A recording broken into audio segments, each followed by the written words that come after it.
Hello friends! Today I'm going to teach you how to make another classic cocktail called the Brown Derby. The Brown Derby was invented in Hollywood, California in the 1930s, and it was named after a chain of restaurants that actually, believe it or not, were shaped like brown derbies, the entire building. So a derby is a hat.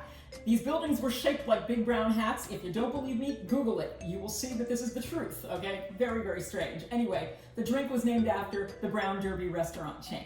So let's make a Brown Derby cocktail. What we need to make this is good old American bourbon, grapefruit juice, and honey syrup. I'm going to refresh your memory on how to make honey syrup because it's very easy.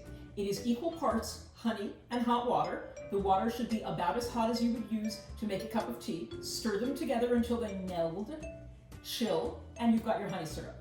Couldn't be easier. All right, let's make a Brown Derby cocktail. We start with somewhere between a 2 and a 2.5 count of bourbon. Depends on how much you like your bourbon. I like my bourbon, so I'm going to do a little bit more.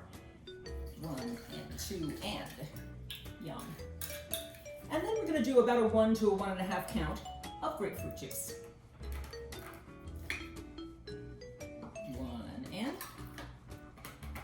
and then a 1 count of our honey syrup. Okay. We're going to shake the ingredients together with our shaker lid in our shaker. All right, shake it up, shake it up. We love to shake it up. Yes, we do. Shake it, shake it, shake it, shake it, shake it. All right, when we are done shaking, we are going to strain our drink into a chilled martini glass.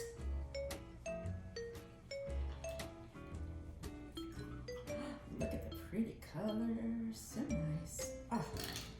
This drink is garnished with a grapefruit twist. What do we do with the twist? Well, we first run it around the edge to get a little extra flavor of grapefruit.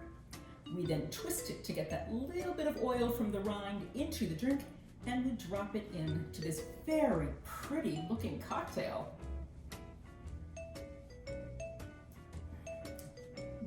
You know, the bourbon really shines through in this cocktail. If you're used to drinking cocktails with a vodka base, vodka doesn't have a lot of flavor. So generally the ingredients that you put with the vodka shine through. But if you use bourbon as your base in a cocktail, the bourbon really is not subdued. You get the flavor of the bourbon, and bourbon has a wonderful flavor, really. So potent, so rich, it's just lovely. So what we have is we have this heavy, warm bourbon flavor cut with the tartness of the grapefruit juice and then sweetened with the lovely flavor of honey, and it's just delicious. If you are a bourbon fan, I recommend you try this. I think these flavors meld beautifully, and look at how pretty this is, right? Drink up, enjoy.